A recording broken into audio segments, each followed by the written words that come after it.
Titanic raced toward Southampton, England through the early morning mists of Wednesday, April 3rd, 1912. The ship had sailed from her anchorage outside Belfast the previous evening, fresh from completing her formal acceptance trials.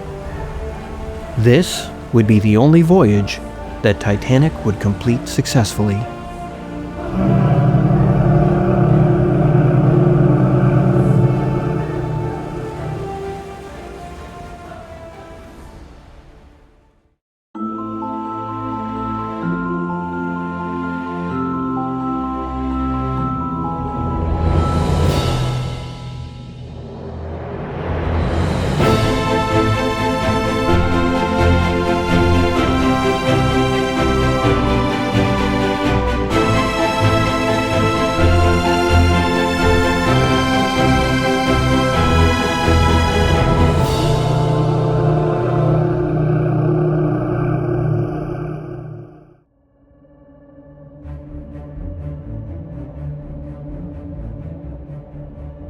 Titanic had sailed through the night of Tuesday, April 2nd to Wednesday, April 3rd, 1912. Her destination was Southampton. Olympic was already there, scheduled to sail at noon that day under the command of her new captain, Herbert J. Haddock. Titanic would have a busy week in her new home port as workmen scrambled to finish the ship in time for her maiden voyage 1 week from this very noon. But Titanic had to get there first. When 4th Officer Joseph Boxall came on duty at 4 a.m., he noticed that Titanic was running through fog. The fog had settled in at about 2 a.m., he learned, and it lasted until about 6 a.m.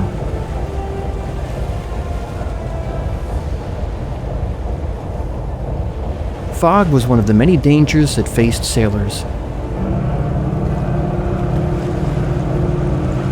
Considering the 2 incidents which had befallen Olympic during her first year of service, it wouldn't do for Titanic to run into any other vessel even before she could begin her maiden voyage.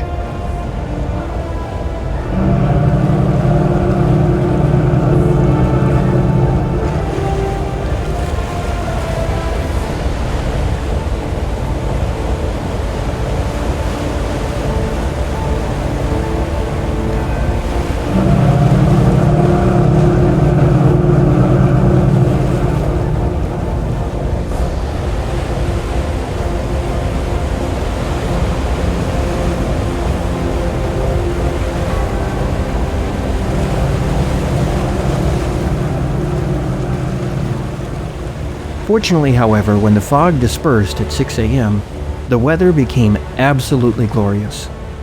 Boxall said that there was practically no sea and little wind. It was a fine and bright day, indeed, quite presentable. Once the weather had cleared, Titanic surged forth. Harlan and Wolff's Edward Wilding, who had sailed with the Guarantee Group from Belfast, later recalled that for several hours, Titanic had reached a speed of about 23¼ knots, 2 full knots above her originally intended service speed, and a fine showing for a brand new ship that had not yet even broken in. Titanic was a hive of activity. Thomas Andrews and the other members of the Guarantee Group busied themselves carrying out all sorts of tests and trials, using the ship's equipment at sea in order to make sure that the equipment would be ready to accept her first load of passengers the following week. Wilding said that there were electrical tests, trials involving sanitary arrangements, and things of that sort. He summed it up by saying that they tried everything in the ship, and there were a good many things to try.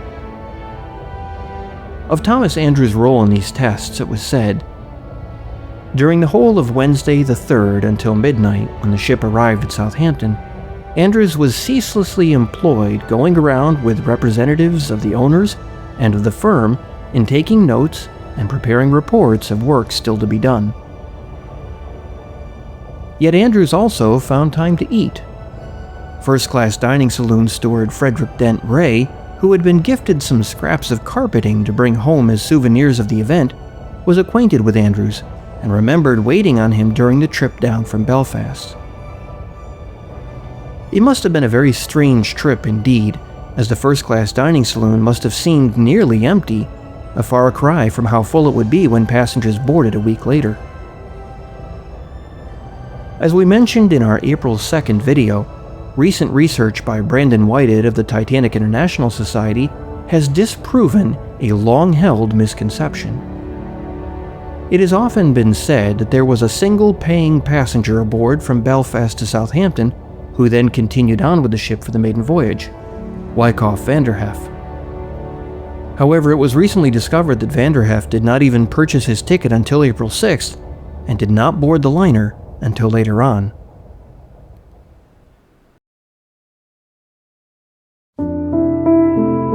Titanic steamed on, down the Irish Sea between the east coast of Ireland and the west coast of Scotland and Wales and the Isle of Man.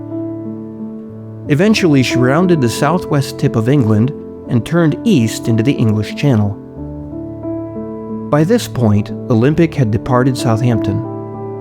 As Titanic passed the island of Portland, the two sisters established wireless communication with each other.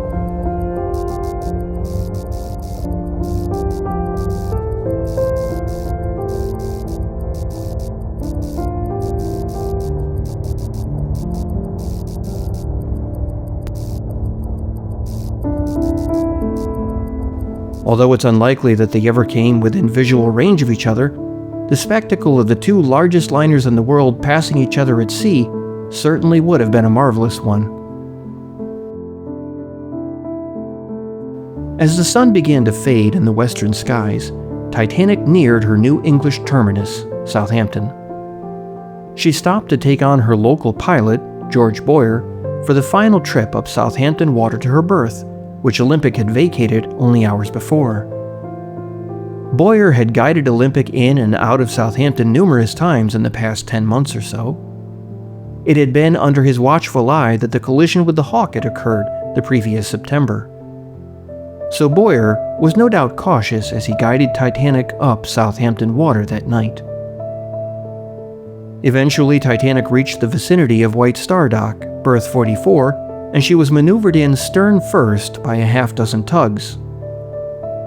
It seems that pilot Boyer and the tug commanders had learned from the difficulty they'd experienced when bringing Olympic out on her maiden voyage the previous June, when that liner had been parked in the berth bow first. Apparently, they were determined not to repeat the same issue. Titanic tied up at 1:15 a.m. Wednesday night to Thursday morning, an entry made directly in the Harbor Commissioner's logbook. Her trip from Belfast had encompassed approximately 570 miles.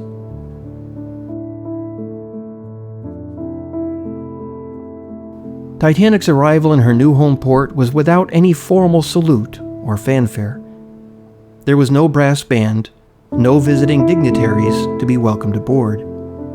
In fact, it was all a very quiet scene, very different from the noisy welcome Olympic had received nearly a year earlier. However, the week at Southampton would prove to be a veritable maelstrom of hard work, finishing touches, and even confusion about her senior officer corps. It was going to be a busy week.